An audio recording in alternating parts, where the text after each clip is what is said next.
Thank you, J.D. Thank you very much to our great Vice President. It was a good decision I made. This morning on these hallowed grounds where generations of American heroes rest in eternal glory, we gather to fulfill the sacred duty of every free man and woman. On Veterans Day, we honor those who have worn the uniform, who have borne the battle, who have stood to watch and whose ranks have formed the mighty wall of flesh and blood, bravery and devotion that has defended our freedom for 250 years. Today, to every veteran, we love our veterans, we say the words too often left unsaid. Thank you for your service. Thank you very much.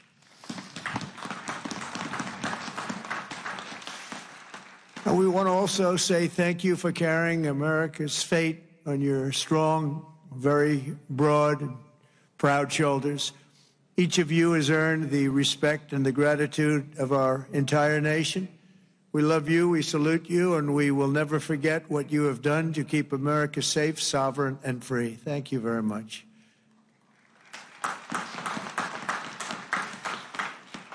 And we're also honored to be joined by a great man. He will go down as a great man someday. Speaker Mike Johnson. Speaker. Wherever you may be, Speaker. We love you, Speaker. There he is, right there. Good. Got a good location. He always gets a good location. And congratulations to you and to John and to everybody on a very big victory. We're opening up our country. Should have never been closed.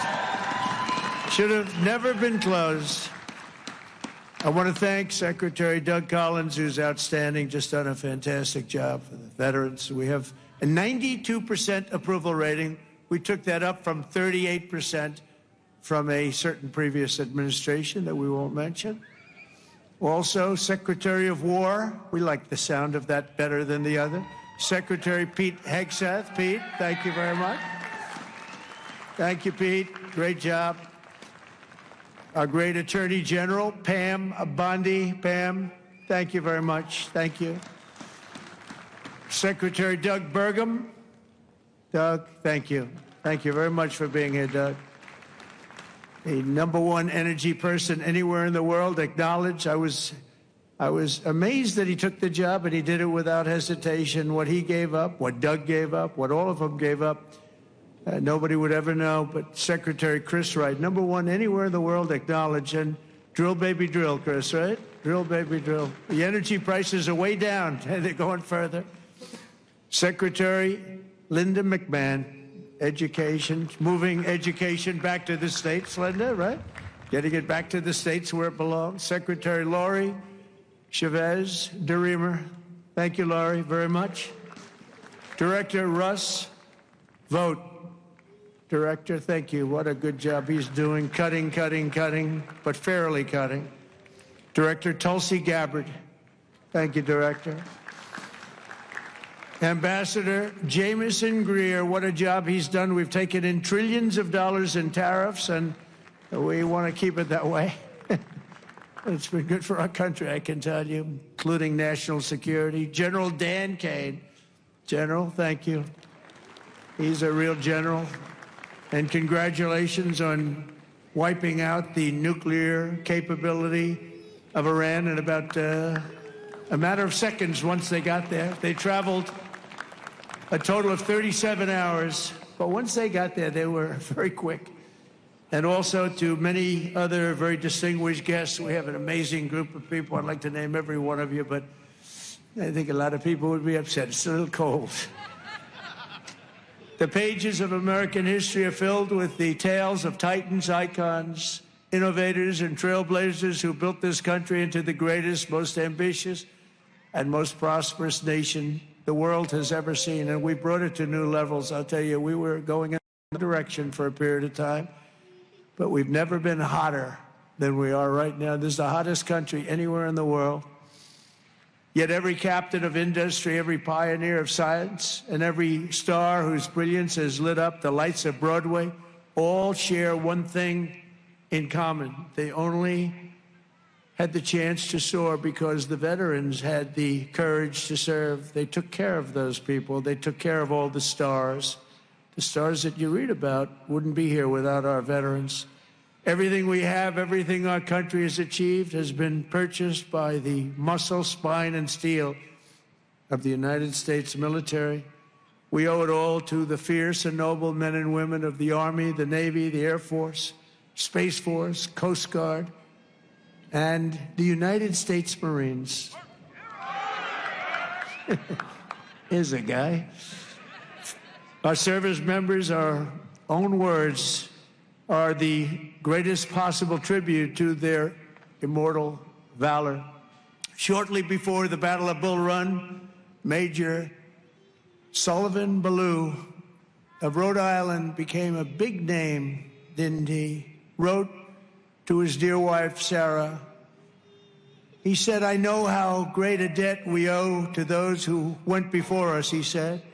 "And I'm willing, perfectly willing, darling, to lay down all my joys of this life to help maintain this government and to pay that debt." Just 1 week later, Major Ballou did just that. He gave his life to save our country. On the night before he jumped into the dark skies over Normandy on D-Day, Colonel Bull Wolverton knelt with his men in prayer. "Dear God," he said, "we ask only this, that if we die, we must die, and we as men would die without complaining, without pleading, and safe in the feeling that we have done our best for what we believed was right. We must do what is right." Colonel Wolverton, too, died for us so bravely in battle. Today, we remember with overwhelming gratitude the more than 1 million American service members who have made the supreme sacrifice and laid down their lives for the good old USA. Generation after generation, America's warriors have left behind the comforts of home and family to face violence, evil, and death so that our families could know joy, goodness, and peace. We honor them so strongly.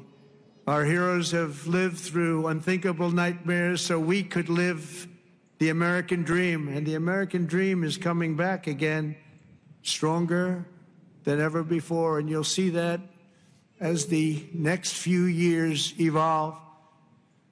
They have volunteered to give their last breaths to all of us so that we could breathe free. And today we know without any doubt in our hearts that after 2.5 centuries, America stands tall because America's veterans stood so strong. And soon our country will be stronger than ever before. The American veteran has forged a legacy of gallantry and daring without parallel in human history. In September 2009, Army Captain William Swenson was driving through the Afghan mountains when his convoy was ambushed by over 60 Taliban insurgents. He and his comrades were pinned down for hours without artillery or air support. A fellow soldier was shot in the chest, and Captain Swenson crossed an open field to aid his brother in arms. People said, "Don't do it, Captain, don't do it." He did it. When the terrorists closed in around them and demanded their surrender, Captain Swenson threw a grenade at the enemy and rallied his men to break their advance.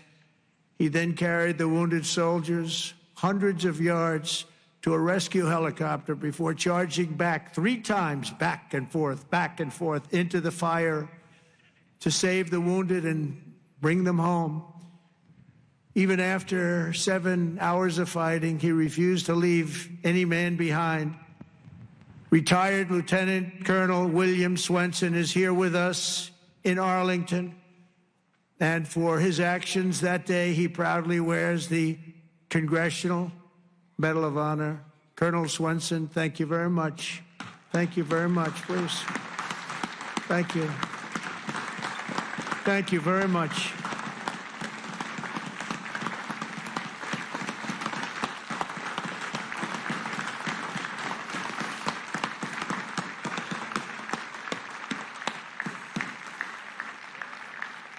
the ultimate honor. Thank you. Another person who shows the Medal of the American Veteran is Dale Stovall.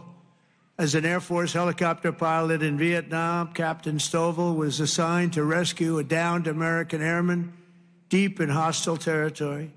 Despite the extreme peril, Captain Stovall took off in his HH-53C helicopter and soon came under intense fire, forcing him to turn back. But the captain refused to abandon his mission. The next day, he willingly plunged back into the danger while taking fire from all directions. He didn't have a chance, he felt, but he said, I got to do it. He rescued the downed American pilot who had been stranded on the ground for 23 days and brought him back home alive, completing the deepest rescue behind enemy lines in the entire Vietnam War. For this and 11 other harrowing rescues, he was a brave guy. Dale received the famous Air Force Cross and the Distinguished Flying Cross and 2 Silver Stars, making him the 4th most combat decorated Air Force Academy grad of all time. He retired as a brigadier general after 31 years of service. General Stovall, you are a legend. Please, thank you. General Stovall. Thank you very much. Thank you. You look good, General. You look, I wish I looked that good. You look good. Thank you very much, General. America's warriors never quit, never surrender. They fight, fight, fight, and they win, win, win. That's what we do. We win battles. As you know, today is not only Veterans Day, but it's my proclamation that we are now going to be saying and calling Victory Day for World War I. Victory Day. You know, I was recently at an event and I saw France was celebrating Victory Day, but we didn't. And I saw France was celebrating another Victory Day for World War II. And other countries were celebrating. They were all celebrating. We're the one that won the wars. And I said, from now on, we're going to say Victory Day for World War I and World War II. And we could do for plenty of other wars, but we'll start with those 2. Maybe someday somebody else will add a couple of more because we won a lot of good ones. But when I see other countries celebrating Victory Day, I watched it.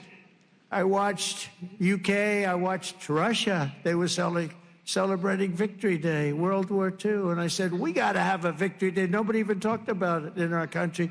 But from now on, we're going to be celebrating Victory Day for World War I, for World War II, and frankly, for everything else. Under the Trump administration, we're restoring the pride and the winning spirit of the United States military. That's why we have officially renamed the Department of Defense back to the original name, Department of War. And remember, we won World War I, we won World War II, we won everything in between, we won everything that came before, and then we brilliantly decided to change the name of this great thing that we all created together. And we became politically correct. We don't like being politically correct. So we're not going to be politically correct anymore. From now on, when we fight a war, we only fight for one reason, to win. We fight to win. But under my leadership, we're also fighting for the great veterans who have always, always been there for us, and especially when we needed them and needed them most. In 9 months, the Trump administration has cut the backlog of VA benefit claims in half. That's a big achievement, and Doug is going to get it down to 0.